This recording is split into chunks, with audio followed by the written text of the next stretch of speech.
My parents called me a burden when I begged for help. But in the hospital room, I chose my children and cut them off forever. I am Natasha Wilson, 33 years old, single mother of twins Ethan and Emily. On Christmas night, I lay in a Las Vegas hospital, stomach twisted in pain. My 2-year-olds played quietly in the corner. Nurse Valerie took my pulse, eyes gentle. Through video call, my mother screamed, "Don't expect us to miss Elton John for you." The physical pain was nothing compared to the cut from her coldness. Since I was little, I was the shadow in the family. My sister Jessica, the golden child, was always praised. I graduated with honors. They ignored it because Jessica did a commercial. I got married to James. They complained the venue was too far.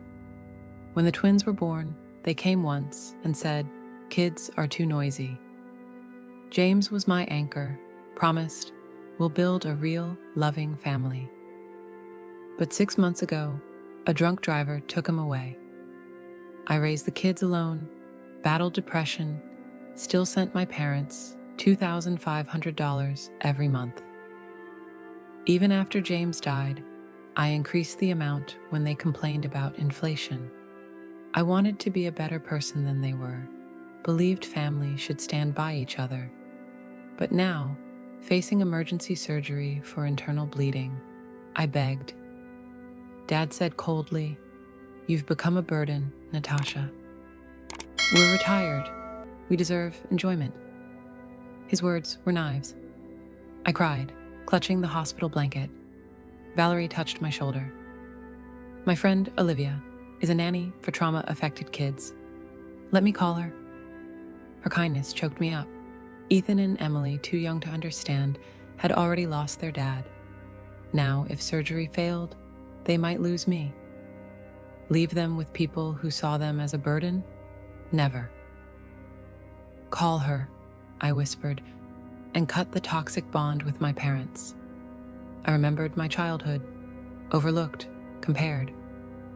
Graduated college, parents too busy praising Jessica. Wedding, they criticized. Childbirth, they were indifferent. James used to say, "We're enough for each other." Our home was full of laughter until that fateful day. Now alone, I still sent them money, hoping they'd change. But in the hospital, I saw clearly, they never truly loved me. Olivia arrived, gentle, connecting instantly with the kids. She held Ethan, told stories to Emily, as if she'd known them forever. "How much will it cost?" I asked, worried about mounting medical bills. "Don't worry," said Valerie. "Focus on your surgery." But I thought of the $2,500 I was about to send my parents. Enough to pay Olivia. Enough to protect my children. I grabbed my phone, canceled the transfer permanently, messaged them. "We're no longer your burden. Don't contact us again." As the wheelchair rolled me into surgery, I felt freedom, though in pain, though afraid. I had broken the invisible chains. The surgery succeeded, but I was much weaker. 5 days in the hospital, drifting in and out of consciousness. Olivia stayed, cared for the twins by day, took them home at night. Phone blinked, 27 missed calls, texts from parents, Jessica. None asked about me or the kids, only panicked about the money. Dad's last message, "You can't cut us off. The cruise tickets are non-refundable." Jessica texted, confused. "Parents said you had a minor procedure. Why are they panicking about money?" I told her the truth. Emergency surgery, life-threatening. They chose a concert. She replied, "Oh my God, Natasha, I didn't know. I would have taken care of the kids if I did." Jessica wasn't cruel, just raised to put herself first. Maybe now she'd see who our parents really were. I was discharged, hired Olivia part-time to help while I recovered. I wrote a will, named my best friend guardian, not my parents. I blocked their number, left only Jessica's line open, waiting to see if she was sincere. Stopped sending the $2,500. I could finally breathe. A third of my income, now for my kids, for their future. That night, beside my sleeping children, I felt proud. For the first time, proud of myself. Jessica messaged, "I confronted our parents about how they treated you. I'm at a hotel." She came over, brought food, played with the kids. She admitted, "They said you distanced yourself. I didn't know they pushed you away." I saw a new Jessica, not a rival, but a sister. Then our parents knocked on the door. Through the gap, Mom cooed, "We're worried about you." Dad cut in. The bank called. We had to use the cruise money to pay debts. I scoffed. "No questions about the surgery? About your grandkids?" Mom hesitated. "We need the money, Natasha." "You promised to help." "Promised?" I asked. "I helped out of duty, while you abandoned my children." Dad growled, "We made one mistake." "One mistake?" I said. "You chose comfort over me, all my life."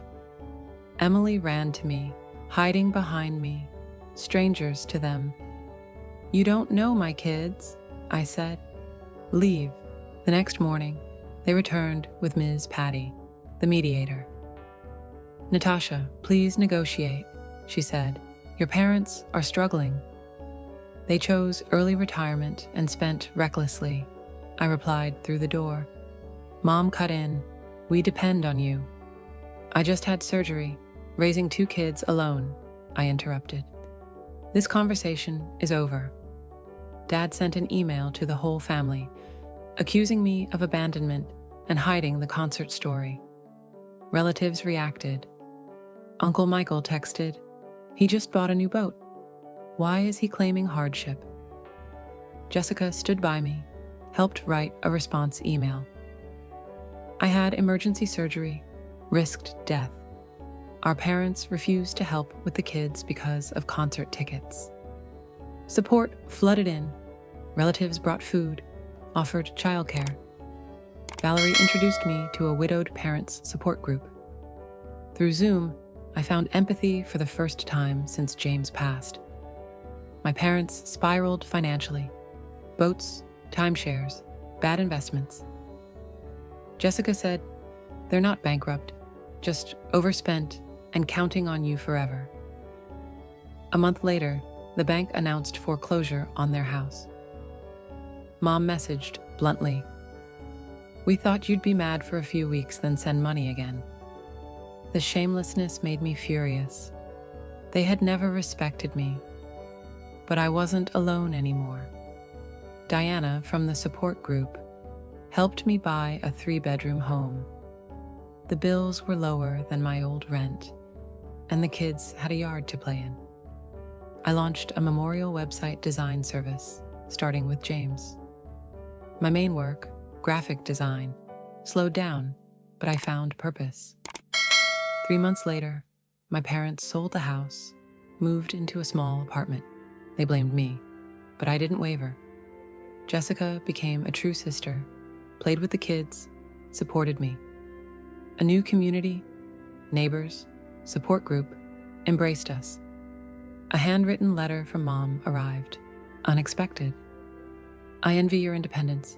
I failed you when you needed me most. I'm sorry."